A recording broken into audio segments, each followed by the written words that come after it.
बिस्मिल्लाहिर्रहमानिर्रहीम व्यूअर्स, आप देख रहे हैं वॉइस ऑफ टोरंटो टेलीविज़न की नशरियात Ontario vote. This is a special transmission we are doing on Friday night और हमारा सोशल मीडिया हैंडल है voice of Toronto TV.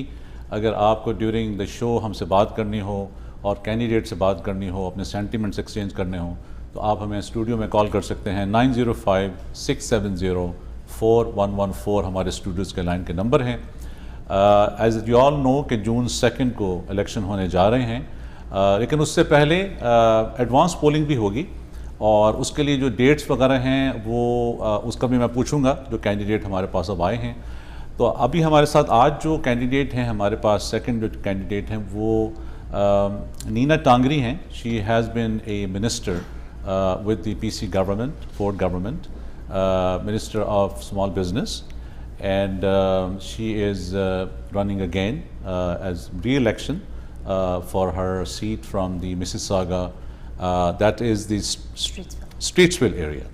Mississauga Streetsville is the riding, and as you all know that she has been an active an MPP from that riding. She has been very vocal on so many things. Been out there, always there for the people, been talking to the riding people. Especially, I'm honestly, I give her all the strength that she broke her leg, and then she is now doing door knocking on, the way she's doing. I don't know how she's doing it. She has so much strength. But we welcome her to our studios of Voice of Toronto TV. She's with us tonight in person, not on the phone, not on a video call, but she came in person. And thank you so much, Nina. Thank you for joining us today on this special transmission. Thank you. Well, thank you, Anjum ji. And first of all, I'd like to thank all of the viewers of Voice of Toronto TV for tuning in today to listen to all of us about Ontario's upcoming election. And I'd just like to say namaskar, sat sri akal, and adab to all of you. Thank you, Nina. So, Nina, what we're going to do, because our viewers are Urdu speaking, Punjabi speaking, English speaking. So, I'm going to ask you a few things in different languages. That's perfect. So, I hope you will be able to answer them. I'll try. Because I know you can speak Hindi, right? तो आप बोलती हैं हिंदी में। तो सबसे पहले तो मुझे ये बताएं कि how is your spirit with your injury that you had? How is that going on? So it was very unfortunate. A few weeks ago, I was knocking on doors, what I love to do, and I slipped on some black ice and broke my ankle. So they had to do surgery. But that happened like in last year? No, it was just a few weeks ago. Oh, it's just a few weeks in 2022? Yes. Okay. And so they had to do surgery. So unfortunately, I've had to have a cast on and a boot and just slowly starting to walk a little bit. So they push me around in a wheelchair, and I have crutches and a scooter that I try and get around so as best as possible from morning till night. Last time I talked to you, you were on your scooter on your campaign opening day. Yes. I know. But what really kind of give me that much of strength to look at you, that with that scooter on and you are on there and you're knocking the doors and all that. What time do you start? What time do you end your door knockings? So the door knocking itself starts around 9 to 10 a.m. in the morning. In the morning. But we start much earlier than that in preparation for the day. So anything between sort of 8 o'clock, and we go on until around 8:30, 9 o'clock until it gets dark. It's almost like 12 hours. It's at least 12 hours, and then we come back to the 12 office. 12 hours day every day. Yeah. It's great. I've got a fantastic team. I really do. Marvelous. That's marvelous. I mean, the strength that you have and the energy that I can see on your face. You look like fresh, and you've been all day doing door knocking. Yes, we just finished. Let's talk a little bit about you right now. First of all, you had the portfolio of a minister with the premier, and how did that all came about? First of all, that you wanted to become a minister of a small business. Why not something else? So it started off mostly soon after I was elected, because I come from a small business and I've run my own business with my husband for over 35 years now, and worked with many business people. So I think that I brought that perspective of a small business person to government. So I was the voice of small business. However, a year after being elected, after working with so many companies, bringing many jobs to not just to Mississauga but Ontario, the Premier worked with me and he said, look, I'd love you to be the Parliamentary Assistant to Economic Development, Job Creation and Trade. And while we were in that position, I would talk to many companies all over the world, brought them over here, encouraged them, some in Mississauga, some throughout Ontario, but definitely many in Mississauga. We actually, when I was Parliamentary Assistant, Minister Fideli and I did a trade mission to India. And one of the companies, I guess I can openly say this, is HCL Technologies. We were talking to them, encouraging them to come here. They were already thinking about it. But you know, they look at us in Ontario, they look at BC, they look at the United States and other countries, but they were growing. And so we were able to not only encourage them, but we brought them over.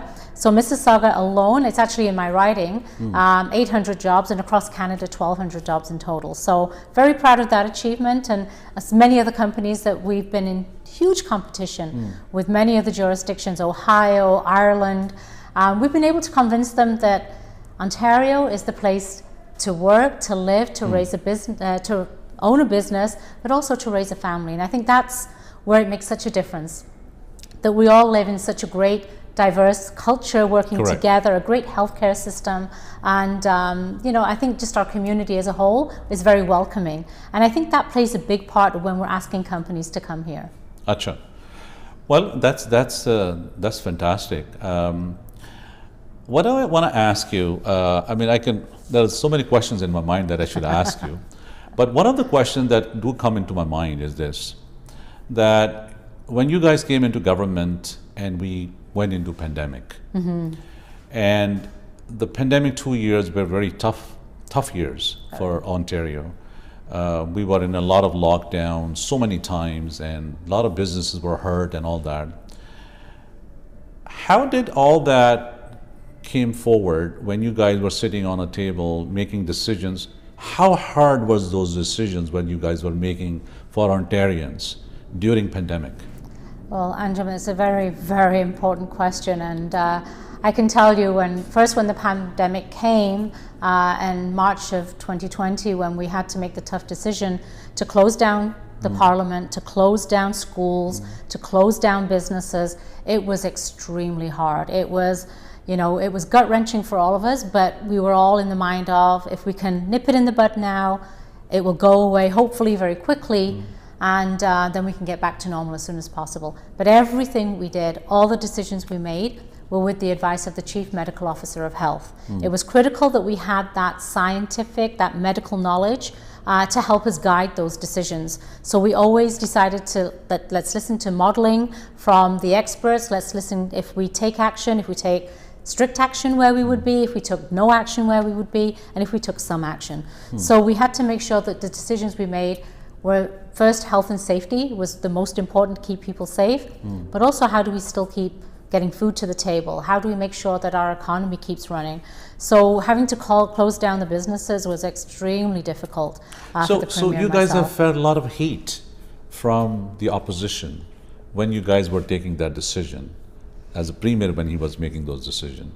How you were taking that heat and still trying to work for Ontarians, being in the, you know, when the opposition is on the benches, you know, doing so many things, and the Premier is still kind of cool and still making those decisions. How hard was that? Yeah, that's extremely good question. So we had the opposition, and it's their job to keep us, you know, to check and balances, to make sure that we're, you know, making decisions that would benefit the general public. But one day they would come and they would say, close absolutely everything down, keep everything closed down. And then the next day they would say, open everything up. But we had to do what we felt was best. Sometimes, you know, it was a very difficult time for everybody across the province. You know, our healthcare workers that constantly went into work, went into the hospital every day, you know, putting themselves and their families at risk for us too. So we had to take everything into account to make sure that we took action that would keep people safe. As I said before, getting food to the table. So we're still asking retailers and grocery stores to stay open, and our convenience stores have been staying open to make sure that we can still eat and have those goods we desperately need. So one of the questions that the opposition was always raising, that the Premier was shutting down small businesses, but he kept all the big boxes open. What was the reason behind that? So we had to find a way how we could minimize the risk as much as possible. So when we think of a small business in a small space, if they're only allowed one person in at a time, it wasn't beneficial for those businesses. So in the beginning, it was really strictly just to keep grocery stores open. So it wasn't that you could go in and buy clothing and other things. It was meant for just groceries. However, as we do know, Costco, Walmart, many of these other businesses, they sell everything. And then we started hearing from parents, well, it's now winter, my child has grown from last year, he needs snow pants. You have to let me purchase the clothes that they need, a thick jacket, they need boots. So that was one of the reasons that we still allowed them to sell those products. But we also started to open up all of the other businesses and encouraged many businesses to buy local, shop at their local smaller stores. And let's remember, many of our next door neighbors, friends, children, they also work at some of those big box stores as well. Okay. But I mean, okay, rather going on that big box store thing, I have a few other things very important to ask you. Now, Premier is talking about right now that this deficit that, that when you guys have gone into the budget, there was that $19.9 billion deficit that you're talking about. But at the same time, you're also talking about building highways, extending Highway 7, putting 413, cutting the gridlocks and all that. So how is Premier is working with your finance minister and all that, and what kind of plan is out there for Ontarians that they don't have to pay out of? I mean, look at the fuel prices right now. Absolutely, yeah. It's $2, but tonight is going to be $2.03. We never had that. I mean, during pandemic, they were like 99 cents or 98 cents. So what are the reasons behind it with all this inflation, and how you guys are thinking of curbing it down? If you guys come back again and the mandate is given back to you again and the Premier come back again as a re-elected Premier again. Yes, so as soon as we came into government, of course, we took the fuel tax down by 4.7 cents at that time right away to help families, but when we see today with the prices of everything going up, so when we see the price of fuel going up, it actually makes the price of all other goods. When goods have to get to market, so when food has to come to the all table, the logistics and everything. It just adds on to everything, and that's right. why we're seeing such significant amount of inflation right now. Of course, the war on Ukraine and some other areas, because of that, there's other reasons that have caused lesser fuel, which has put the prices up as well. Having said that, we also fought the cap and trade program that the previous Liberal government put on us to get rid of that, which also helps consumers. But we also, when we think about it right now, just recently, the federal government went ahead with their increase in the carbon tax, which added more to the price of fuel. We asked them not to do that. People are hurting already, but they still did that. But we've also announced that as of July 1st, to allow them to get prepared, that we are going to drop it by another 5.7 cents.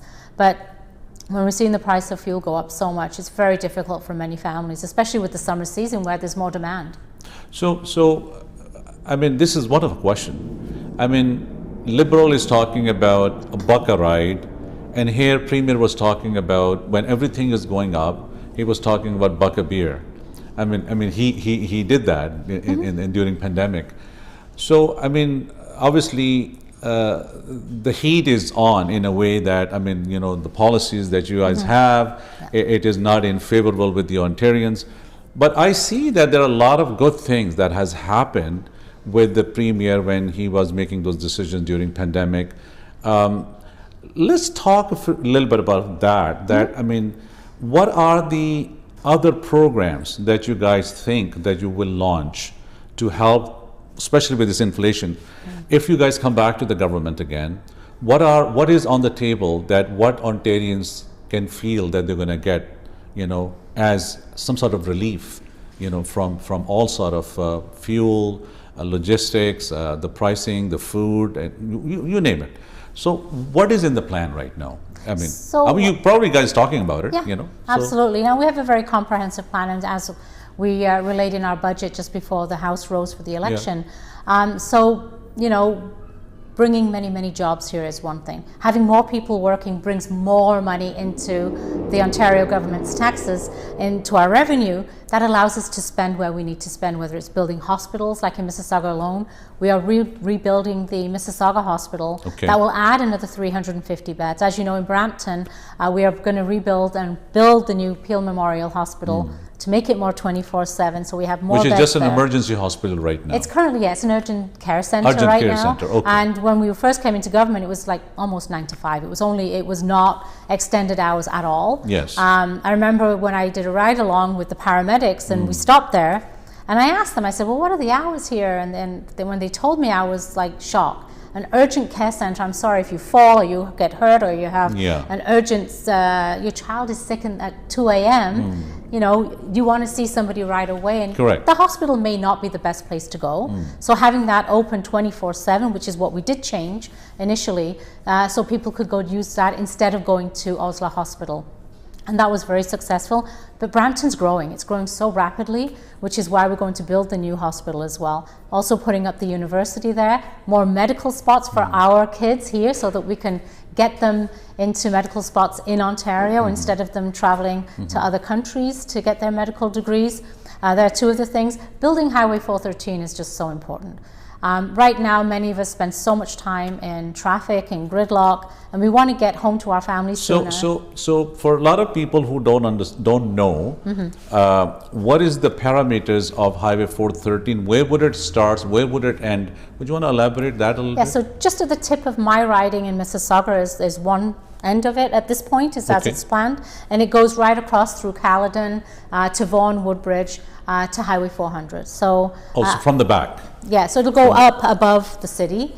As we know right now, Mississauga is almost fully built. Okay. Brampton is growing significantly, and as we're moving out to more houses being built in Caledon and Vaughan and Woodbridge and those areas north of the city, we need ways to get to and from work, to get our children to soccer, all of those things. So we want to make sure that we have that ability to have the highway. We can't think about what's going to happen 2-3 years from now. We have to think 20, 30, 40, 50 years from now. Correct. Our grandchildren and their children as well. We need to make sure that we're building the future for them. And if we don't think about the million of people that are going to be coming in the next few years to this country, where they're going to live. We have to build the housing. If we're going to build the housing, we have to have the roads available to them. So it's critical thinking about the future instead of just thinking about today. This is what was very unfortunate about the Liberals when they were in government. 15 years, they built the highway out east, and they told them, when they said that they were not going to put tolls on them. And they said all highways and all new roads will be tolled highways. We're building the 413, we're not going to put tolls on it, it will be open for everyone to use. And just think about, we talked a lot about logistics. Now, if we can get goods to market faster, that saves time, that saves money, and that saves fuel. So that will help with these inflationary measures that have been taken to help reduce those costs. So everything collectively together is great. One big problem that we've been facing significantly, as we saw through the pandemic, of course, was long-term care beds. We had very few. The previous Liberal government only built 611 beds from 2000 and I think it was 6 to till we came into government in 2022. Absolutely appalling. Like, we need long-term care beds. We saw how bad it was when the pandemic hit. We promised before we got elected, we promised we were going to build 30,000 new beds over 10 years. We're not only well on our way to doing that already, we're also refurbishing over 24,000 beds as well. So we're going to have a significant number of beds. As we're a community that's getting older and a larger senior community, we're going to need those beds desperately. So our government, like I said, we're not just thinking about tomorrow and next week, we're thinking about the future of all Ontarians. Viewers, आप देख रहे हैं voice of Toronto television की नशरियात, और ये हम live transmission कर रहे हैं आपके साथ. ये हमारा पार्ट 2 ऑफ द सेगमेंट है आज टुडे, जो कि कैंडिडेट के साथ हमारी बात हो रही है. जैसे आपको इल्म है कि जून 2 को इलेक्शन होने जा रहे हैं. ओंटारियो वोट्स जून 2, और हम कोशिश ये कर रहे हैं कि अपने इन प्रोग्रामों के अंदर जो आपके राइडिंग के जो कैंडिडेट्स हैं उनको ला के उनसे बात करें और उनका पर्सपेक्टिव जो है वो आपके सामने रखें. अब ड्यूरिंग इस प्रोग्राम अगर आपको कोई क्वेश्चन हो तो आप हमें स्टूडियोज़ में कॉल कर सकते हैं। हमारे स्टूडियोज़ के लाइन के नंबर है 9056704114 और आप हमें फॉलो कर सकते हैं सोशल मीडिया पे @वॉइस ऑफ टोरंटो टीवी पे। हम 1-2 मिनट के ब्रेक पे जाते हैं, उसके बाद हमारे साथ एक और पीसी के कैंडिडेट हमारे साथ अभी जुड़ेंगे and will come back to you. Please do not change this channel, there is a lot more to come and please have your questions ready. So we will have Mr. Sharif Sabawi with us, joining us also on this transmission, and we'll come back to you in about 2 to 3 minutes of time. Thank you so much and keep on watching Voice of Toronto.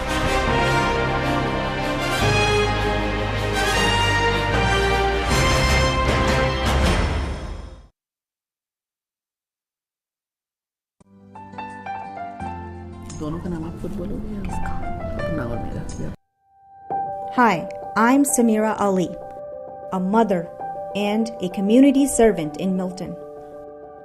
Every day, I witness this community standing with each other, fulfilling each other's needs, even at our darkest hours.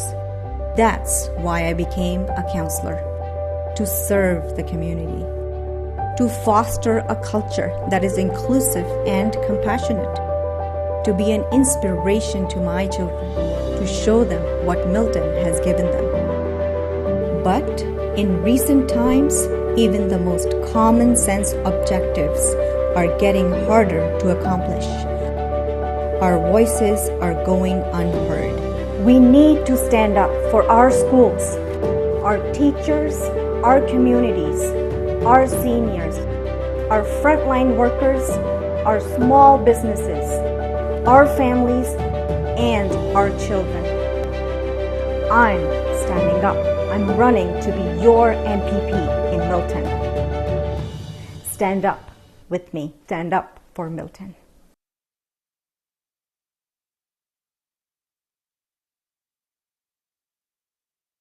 For all your tax and accounting consulting needs, call Waris Shah, your own tax and accounting consultant. Based in Mississauga, call now 905-232-7829.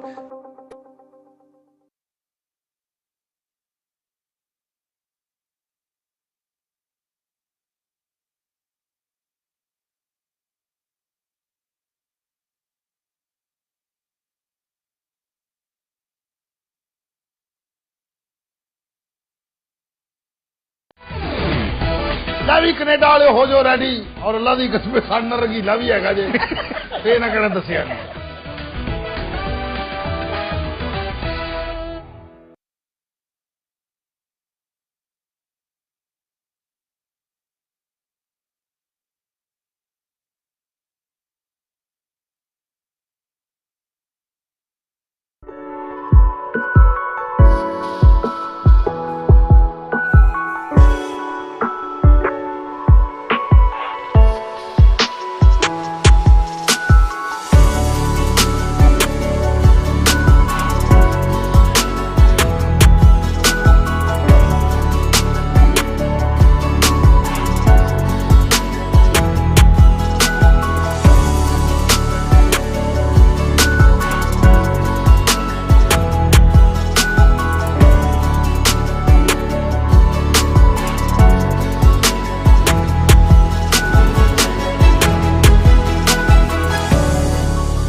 Welcome back to the transmission viewers. आप देख रहे हैं voice of Toronto television की live नशरियात और Ontario vote June 2nd, as you know that's the election date and we have in our studios another candidate with us, Mr. Sharif Sabawi, and thank you for joining us, sir. Good evening to you.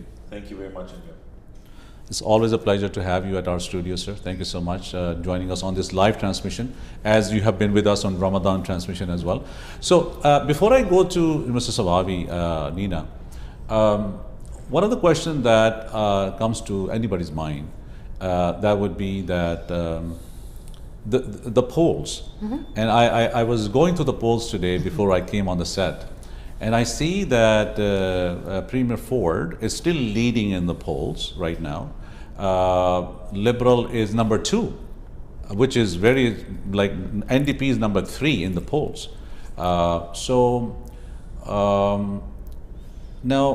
all the ridings that you guys have right now, are there any new candidates also that you guys have announced during this election, which are not running for re-election, or they were already new members, new candidate from the PC party? Well, I know, so all the seats that we did not hold prior to the legislature rising, we got new candidates in every one of those ridings. Okay. So it is really exciting. It's a great, we actually just today had a caucus meeting, so all of those that were MPPs before and all of the new candidates were on there as well. So we get the opportunity. So you had the opportunity to chat with them and all that. Yeah, okay, so that's good. That's virtual, so it's across the province. It was a virtual one. Okay. Yeah, so we have that opportunity, and we have some phenomenal candidates. I think we're going to pick up a lot more seats, and we're really excited about that. And when we talk about polls, we say... So when I look at the television today, and I look at CTV and CP24s and all that, I still see there are 2,000 to 2,500 people every day becoming positive with COVID-19. What is the premier plan when you guys come back again? How to mitigate this problem that people are vaccinated? I'm triple vaccinated. I had friends who were triple vaccinated, they still got COVID. So are we going to go back into another vaccination round where you have to get 4 times vaccinated? What do you think, Mr. Sabavi? You know, there's many aspects of that. Like the Premier said, there will be no restrictions again. And as well, we are working on a plan to keep Ontario open. That's one of the pillars of our election, is how to keep Ontario open. The main aspect of that, like talking to the pandemic experts, the problem when the COVID came first time, we can't be all sick at the same time. Okay. But now you can hear from time to time, this guy got sick and he's getting better, and then another guy got sick and get better. So percentage of the population will pick it, so the system can still hold. But if we all get the pandemic in the same time, or got the COVID in the same time, the system wouldn't take all those people who will need hospitalization. But now it's going to be a mainstream, like normal flu and the normal viruses, which we live with it every day, and we can get it and get through it. And if in few cases somebody needs hospitalization, the so system how can. accurate, Nina, these numbers are that are descriptive every way on our television screens, 2,000, 2,500, 3,000 people. How accurate those numbers are? So those numbers are strictly those who took a PCR test. Okay. Not those of us who take, we often take rapid tests just to make sure we're safe, that we're out in the public, that we're not putting anyone else at risk. And you know, we've been around people, of course, that have had COVID, so we just make sure that we're not putting anybody at risk and keeping everybody safe. So the numbers are lower because it's only those people that need to get a PCR test. So having said that, I think, as Mr. Sabawi was saying earlier, we have to look at what our hospitalizations are, what our ICU capacity is, what are the death rate. So we're seeing a reduction in deaths, we're seeing a reduction of those needing to go to hospital, and a severe, massive reduction of those needing to go into ICU. And that's what's so important. So yes, we're vaccinated 2, 3, and in some cases there's a 4th vaccination for those who are older and those who are immunosuppressed. We're looking at, and NASA are thinking about, should we give it to younger ages now? So we're thinking about that. As it wears off in our bodies, do we need another booster? As of right now, it's just for those older populations and those who are immunosuppressed, but we'll be looking at that as in the future. If it's not necessary, we don't want to vaccinate people if they don't need to be vaccinated. But right now, we have to make sure we can keep people safe. Let's talk a little bit about your strengths in your writings. So I'm going to go with you first of all, Nina. What are your strengths? What do you think that you would like to accomplish if you get re-elected again on June 2nd, that you didn't have the opportunity to do it in the last 4 years? What would be that thing? Oh, there's so much that we would like to do. So, I mean, I'd like to continue on the work that I've done with bringing more businesses to Ontario, or growing businesses. So that's one. Here. So and then we have such a significant number of people who want to be entrepreneurs. So there's a program called Futurepreneur that we've worked with them closely, and therefore those 18 to 39. and we help them, provide them seed funding through Futurepreneur. Okay. And we've been able to get all these businesses off the ground. Okay. A third program that we've already done, it was called the Digital Main Street Program. Okay. And the Ontario Business Improvement Association administered that on our behalf. Thousands and thousands of businesses were able to, throughout the pandemic, get an online presence or increase their online presence. So say, for example, a small business had a website, but they never had a point of sale. You couldn't purchase online. Correct. We were using, say, for example, university and college students or graduates, matching them together, providing them with $2,500 to allow them to do that. It's been a massive success, so successful that we've just added a significant number, I think it's another $30 million into that fund. So if I need to add 2 or 3 more university students at my studios, I will be able to do that.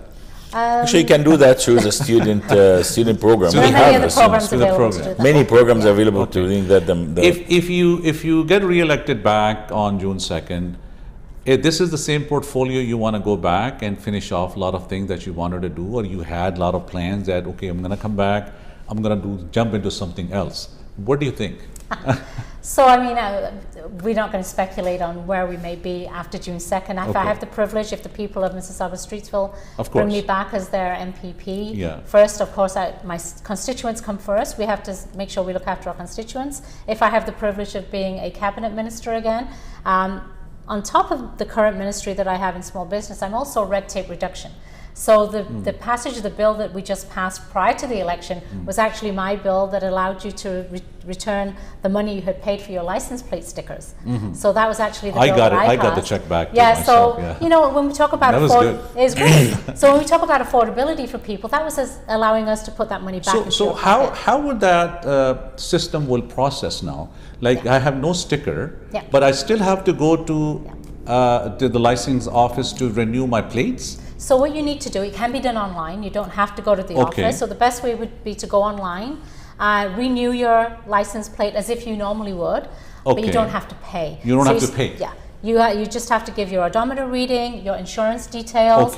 We also need to know you still own that vehicle, which is why we need to do it. But you don't have to pay anything, and you will not receive a sticker in the mail. That's a big sigh of relief. It's huge. It's huge. It's time saving. Time saving, especially in the lines, especially in COVID. I had to stay like 2 hours one time to get my. And what happened when my sticker fell off my car? I got a brand new vehicle. They put it on, and it fell off, and I had to, oh my God, I had to go back again. And it happened to me, and I had it's a lot of paperwork you have to fill out just to get another sticker. So that happened to me about 2 years ago, and realizing it didn't make sense. The cost of the program is very high. Of getting those stickers, we have to print them, get them to Service Ontario, then you have to get them delivered, and it's just the cost of the program was significant. So, Mrs. Sabavi, what are some of the challenges do you have in your writing? Similarly with Nina's writing as well.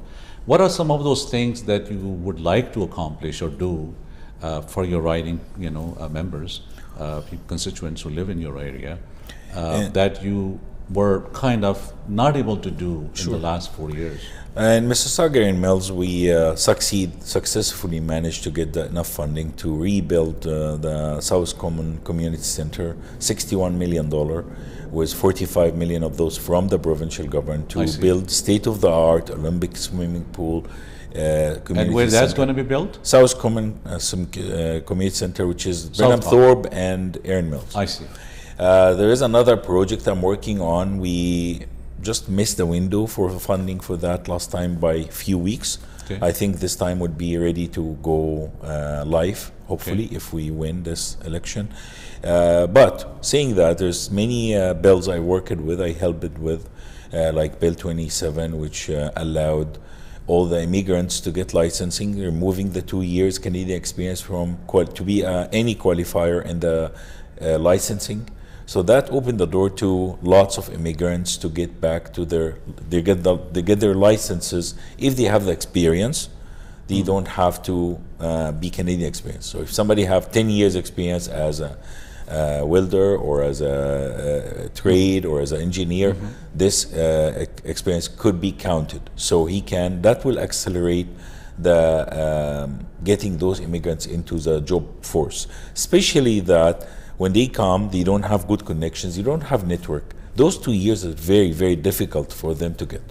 Another bill we worked on, Bill 88, which is mobility of skilled workers, so being able to move from any other province if you have the license to Ontario without having to go through any bureaucratic process and get your license in Ontario. That will allow lots of people who immigrated or couldn't find a good job in Ontario and went to another province to come back to Ontario.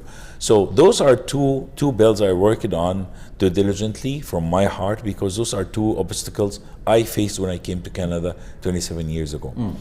We still have one piece which is missing.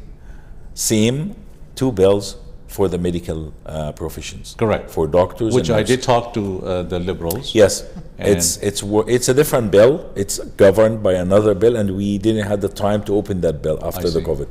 So I think that's going to be one of the targets I would love to priority see one. happening. Yeah. If The we triage come back. times. Yeah, Yeah. because 55% of my riding are immigrants, like not born in Canada. correct. So all those 55%, by knocking doors, every 4 or 5 doors, I get one door saying we are PR, we just newcomers. So those guys, if we can't help them to get into the workforce, and we are complaining of shortage in all directions. So they are inside, they are Canadians or Canadians to be, and we should be helping them to achieve their goals and be productive in Canada, get back to their skilled trades, and pay taxes and help the economy as well and be part of the Canadian success. So, Nina, coming to you, what are your strengths over your opponents in your riding? I mean, you're going for an election. This is one very important thing.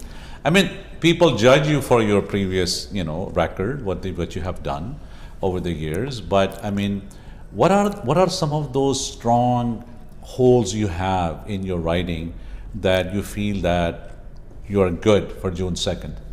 Yeah, no, that's a great question. So, when we're selling ourselves to the general public, we have to talk about what our strengths are. So, first and foremost, I live in the riding. That's critical to me. It's very important that I'm representing the community that I live with, that I work with, that I'm raising my family with. So, that I have that over my opponents. Secondly, what we've done over the last few years, just making government easily more accessible. And I've talked about some of the ways we've gone back. But part of the bill that we just passed was also at Your Service Act. So what we're doing in that bill, we're trying to find ways so if a person needs to deal with government, they don't have to go to all the different ministries. And plus we're going to put timelines on them. I so see. say for example you're applying for a permit for a certain type of business, Okay. we're going to say it must be done within 20 days, 30 days. And it's a guarantee that the government, that we as a government will do that. Plus you'll also be able to track. So when we talk about Just like a FedEx or UPS. Exactly, a Yeah. tracking system. We've received your That's good. application. This is where you are in the process. This is still outstanding. If they need any more information. No, I honestly tell you that when the grants came out last year, they were very quick. Yeah. People get funded. I had people calls us and say, we got funded like right away. They got emails and everything. It was just the last one we talked about that people were waiting and people didn't know who qualified, who didn't qualify. Yeah. But in general, it was very fast funding to people at that time last year. Yeah. So that was a good thing. That was a good thing for sure. Yeah, and the But- ability to have had a small business and being within the community as a small business owner, that is one of the strengths that I bring also to there, and just known within the community and being on the ground, knowing many of the organizations, the residents associations, charitable organizations. When you want to get elected, it's not just when you're running in an election that you're out there. I served on the board of Credit Valley Hospital for 6 years, so I understand healthcare very, very well, how a hospital is run, what are the challenges, the operating costs, the doctors, physicians, nurses, all of that, and on the challenges that they face. I also served on an organization as their cabinet member called Erin Kids. Now, they're one of the largest organizations that support children with disabilities. So I was able to watch the work that they do with children, for example, with autism, and what a difference it made from it. When a child has been diagnosed with autism, the sooner you can get them that help and that therapy, and what a difference it makes to them as they grow. Rather than waiting 4, 5, 6 years until they're much older, it's very much more difficult to help them at that point. So the liberals are talking about that the PC is going to privatize all the healthcare system. This is one of their notions are. What do you say on that? That's really interesting. So what we know and what we see each and every day is when you need to see a doctor, when you need to go to the hospital, you use your OHIP card. You do not use your credit card. And that is there, and that's going to stay, and there's no changes going to be made there. In fact, we've made sure that people have more access. So we've started these Ontario health teams. So the difference that we're doing, the previous government brought in what we call the local health integration networks. What we're having is an Ontario health team that will eventually replace those, and it makes the patient at the center of everything. So they will have a case coordinator who will so let's take someone, for example, who's diabetic. With diabetes, you can have problems with your kidneys, you can have problems with your eyes, your feet, and many other areas. Right. So you need multi-specialties. Correct. So it's hard for a patient to have to look for all of those people. It should be our responsibility as a government. It should be that case coordinator's responsibility to help that patient. So it's making the patient at the center of everything and making sure that we help them maneuver the system. We know when we have a healthy population, we have a better economy, and if people can work and do more, and we want people to grow older as healthy as possible. So for people perspective who are watching you tonight, who are the opponents in your riding? Who is from NDP and who's from Liberal? So I have the Liberal candidate. Her name is Jill Promoli. She's a photographer by profession. Okay. And has a young family, and Nicholas Rabba is the NDP candidate. I see. And you may have heard of Rabba Fine Foods, so I think he's one of the family members. I see. And Mrs. Sabavi, coming to you, what are your strengths in the area with your opponent? And I think Imran Mia is, Imran Mian is my Liberal opponent. Correct. And Farina Hussein is my NDP opponent. Yes. Basically, the three of us are the same three runners last time. So this is like the same 2018 election, second round. Second. So it's the second round. I think the best thing I can say, I follow all the speak and discussions in my riding, and it's always easy to say I will if you're sitting on the side. When you get your hands wet, then you can check if you can do or you can't do. In my case, all what I promised during my campaign last time, I achieved. Everything I agreed on with our councillors and our constituents, I promised, I delivered. We'll continue doing that. Accessibility, there's you can ask anybody in the community, they will say we can find Sharif everywhere. Yeah, of course. I'm accessible to everyone anytime. Yeah. I get calls at sometimes 11 p.m., 12 p.m., and I respond. So I think that's part of So for people who are watching you both tonight, how many votes did you get last time when you were elected from your riding? So I had over 22,000 votes last time. 22,000. Yeah. And what was the lead that you had? So it was over 8,800, about 8,850. Almost like 9,000. Yeah. And what about you, Mr. Subhavi? I got 19,900, almost like 20,000. And the closest opponent was 13,000. Farina was my second. Farina was second. Yeah, about 13,000. And how do you perceive yourself right now after the pandemic and back in the elections? How do you perceive where you guys are right now? I'm not talking about the polls itself, what the polls are saying. Polls are still saying they are in favor of PC party. This is what the Ipsos poll is talking about. But you never know, things change at the last moment. But what do you feel that now? Has there been more people came into your ridings in the last 4 years and start living there? Do you see the numbers increasing? I think that this time on the doors, the feel is so different. I think this time, and what is that? My anticipation. What is the different feel? Like I tell you, I last week I was canvassing and there was like a very nice old man shampooing his car, and it was a good day, sunny day, and while I'm beside him, so I'm handing my flyer, and he's saying like, Doug Ford should done that, Doug Ford should done this, and anyway, thank you very much. I give him the flyer and I continue walking. While I'm coming back, I just passing by him, and he said, by the way, what I told you doesn't mean that I'm not going to vote Conservative. I will vote Conservative. And so I said, thank you. He said, no, don't thank me.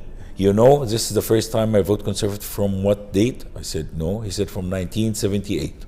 Wow. So I think that's tell you something.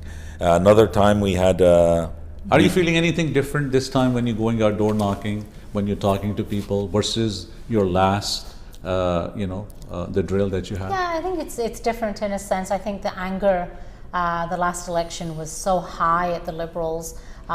People really were desperate to boot them out, quite frankly. And I think one thing we need the viewers to remember and to understand is that the leader of the current Liberal Party, Stephen Del Duca, was a cabinet member in the Wynne government, and it was a disaster. You know, they've had the opportunity, he had the opportunity as a senior cabinet member to make many of the changes, the things that he's campaigning on right now. He did nothing.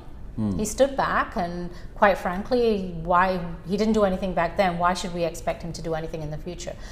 So I think it's very different when I'm talking to my constituents at the door. It's excellent in the sense that they are not only supportive, but I get great feedback. And I've been knocking on doors even throughout the pandemic. We were talking to people with a mask on, and I just would knock on their doors and I'd say, are you okay? Is the family all right? Is there anything that we can do? Do you need help? Do you need groceries? You know, sometimes you'd have a senior living alone. You didn't know that they were alone. So, you know, we went through and we kept talking to people throughout the pandemic and continuing till today. And so now when we knock on their doors, the same people that say, oh, thank you for thinking of us at that time. But you know what? We get great feedback. There are some things that they say, we like what you did here, but you know, here are some suggestions. You know, I always like to hear from them. The government doesn't have all the answers, right? Sometimes we get great So when ideas. you are knocking to doors in your riding and you talk to a Muslim family member, gun laws and Islamophobia, what is your take on that? Yeah, when we think about some of the incidents that have happened over the last few years where someone just walks into the mosque and kills somebody, and then what happened in London was so devastating. Yeah. When someone just standing there waiting for someone to come out and hit them with the car.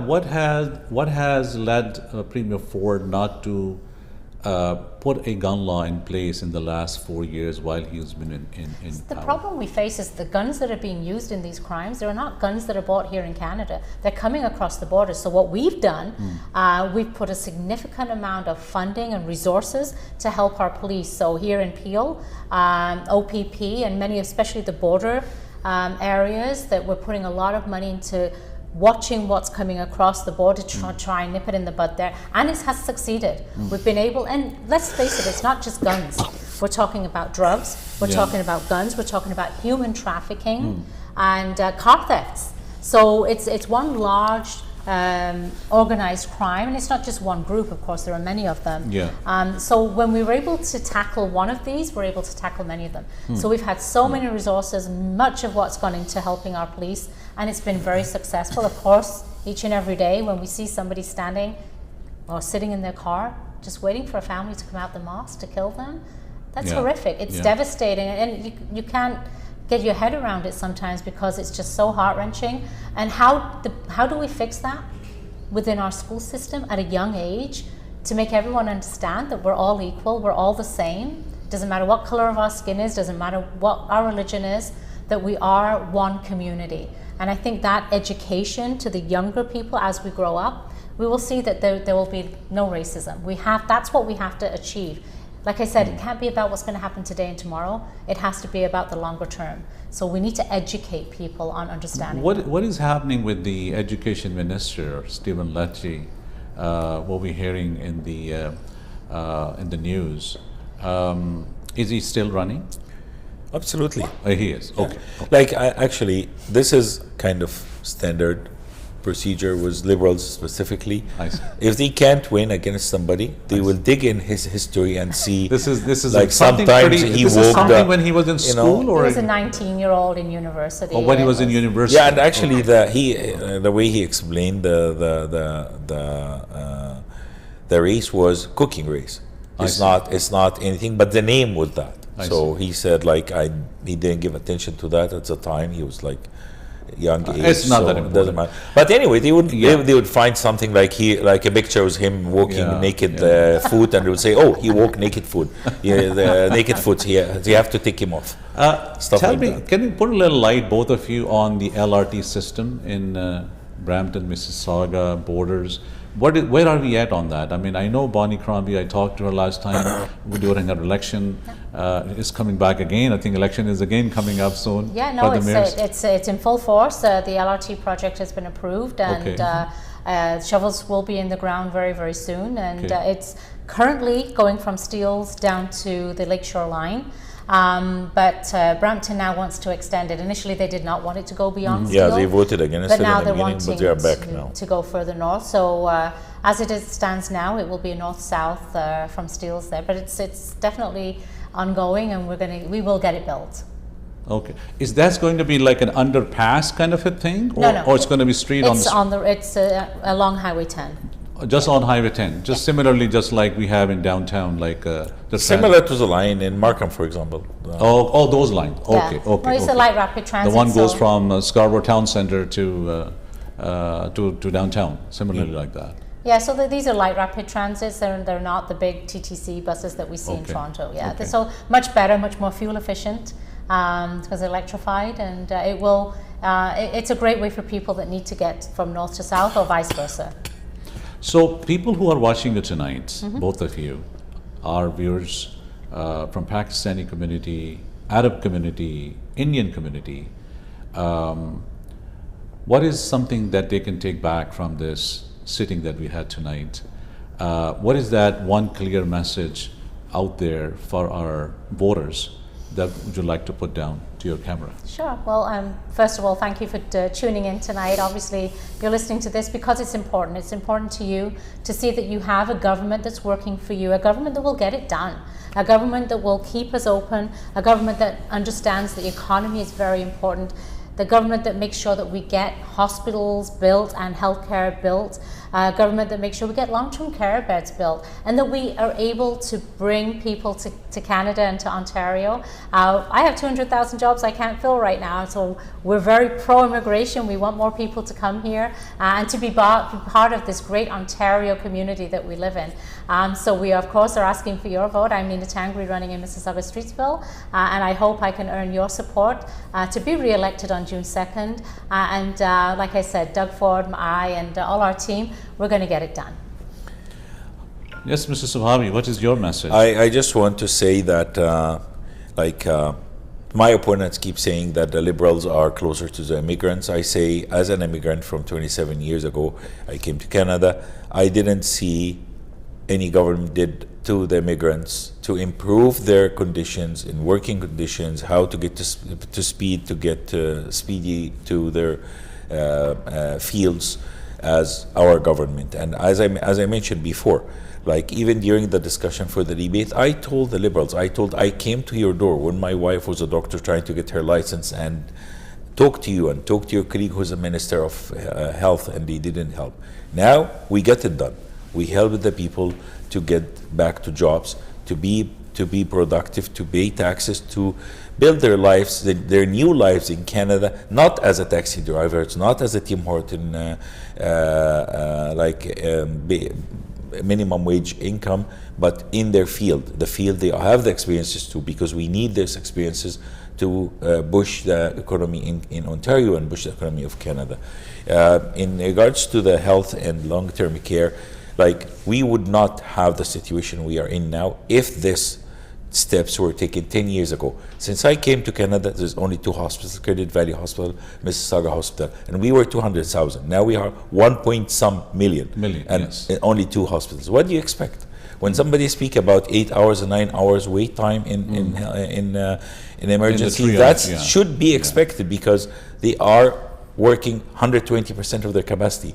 Now what we are doing now, we're building this hospital and bringing the biggest emergency room in Canada is going to be in Mississauga Hospital. Yes, it might take a few years to start to be in production, but that's what we say. They failed because they should visionary seen that coming 10 years ago, we wouldn't be in that. Highways, since I came to Canada, it's 401, 403. So like 413 makes so sense. You ask me to build more houses. Where? Where? I need to expand my highway system so that I have lands to be built and new houses can come. When the people spoke about affordable houses, not profitable, non-for-profit or the social housing or non-for-profit housing, I'm talking about regular housing, people who work and make average income and they still can't buy a house. Why? Because the demand is very high and we have low availability. If we can build 100,000 unit, 100,000 house every year, we can control that price by availability, by market share, market balance. It's not the government will go and put a price tag on the houses. We can't do that. We are open economy, open market.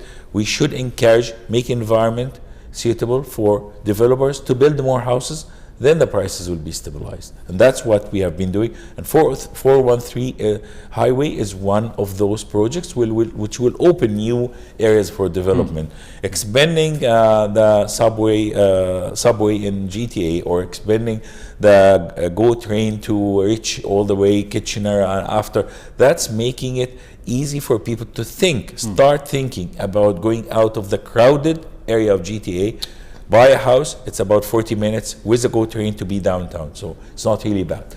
So this is what we need to do to be able to solve the housing issue. Just last question before we close the show tonight.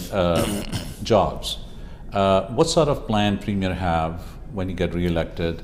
How many more thousands of jobs will be created for Ontarians? So we Unlimited. have many, absolutely, he's correct. Unlimited. The plans we have in place, so we think, let's just take a vehicle. We're going to be mining the critical minerals right here in Ontario. Everything we need for the electric battery. We're going to make the electric vehicle battery. Then we're going to build the electric vehicle right here in Ontario. All of it's going to be done here. That's going to take thousands and thousands of jobs. The companies that we're bringing over to invest here in Ontario, they're bringing many, many jobs with them. Companies here, people born and raised here, want to be entrepreneurs. They are going to create jobs. We're making the environment ready for them to be able to do that. And we have to be there for them to make sure that they can grow, and we need to get out of the way. So my job as red tape reduction minister was making it easier.